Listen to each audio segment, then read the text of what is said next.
sport is like the national pastime. That's In true. the Philippines, some might say that pageantry is the pastime. That's true. You know what? In the Philippines, we have pageants all over the places.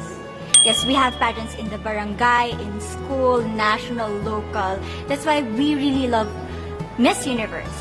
It's like it's giving pride and putting the Philippines back on the pedestal. That's why there's an added pressure as a candidate coming from a pageant-loving country. But it's a good pressure. I always look up to our former Miss Universe Philippines. They really did well in the competition. And now this is my time to show who I am, to offer what Rabiya can show to the rest of the universe. So I'm very happy. And at the same time, I'm excited to make all my kababayans proud. And hopefully I do. Why do you think it is that the Philippines love pageants? They have appreciation for beauty. We do love pageant because we used to think that we wanted to be included in the world, I have to be honest, in the Philippines, my skin color used to be not the standard of beauty. I was obsessed whitening my skin because these are the kinds of beauty queen we see on the mainstream. But things were different now. That's why I'm very proud to be a morena. In the Philippines, we call it morena. It's brown skin girl. And to be able to represent, my color, my identity as a true Filipina. Tell me about your journey to being crowned Miss Philippines.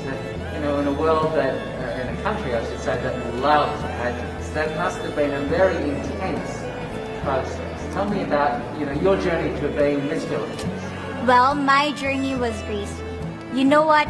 I started to be a dark horse. Nobody noticed me. Nobody knows I was in the competition up until the preliminary and the coronation night.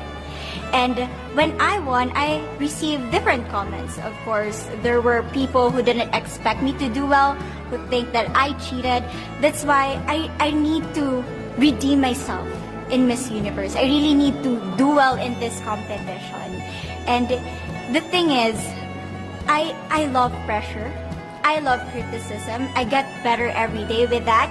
You tell me I cannot do that, I turn to you and I'm gonna say that, no, I can do it for myself.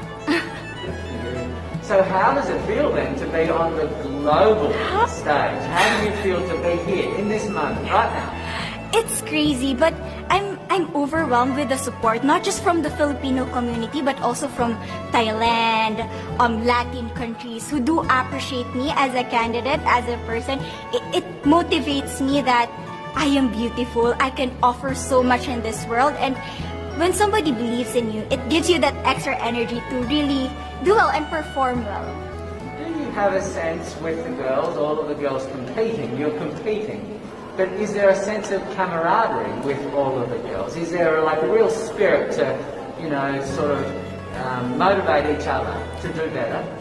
You know what? I have a different idea about Miss Universe. I thought it's gonna be very competitive, in a healthy way, well, of course. But now I can see every girl helping each other, from fixing those hairs, from trying to zip up those outfits. It speaks of the closeness and the kind of camaraderie that we want to have. The goal of Miss Universe is not just to crown one girl, but also to build a genuine and long-lasting friendships among us. Would you say within the Miss Universe world, the contestants, is there a sisterhood? Are you sisters? There is sisterhood. I can say I was able to talk to different representatives from different backgrounds, different cultures. And despite our differences, there's so much to be highlighted in what binds us together. And that is because we want to empower women. We want to have our advocacies. We want to speak for the things that we love.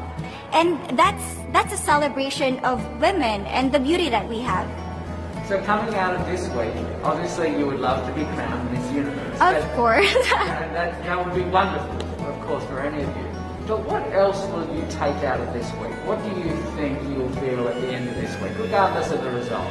How will you be a different person? It's the growth and the development that I was able to have during preparing for this dream. I will be honest, there was a moment that I lost my identity. because I was put under pressure. I was in that position in which I feel like I'm not good enough. I'm not a good representative of my country, but I was able to bounce back stronger. And if I was able to do that for Miss Universe, I will be able to do that in life. That is my greatest takeaway from Miss Universe. Okay, so Philippines have a huge amount of fans. Yes. I want you to give us a little bit of a message to the fans here and at home. But send a message. What would you say to all the fans in the Philippines? To all my fans from the Philippines and from all over the world, maraming salamat po. Thank you so much for loving me and for believing in me.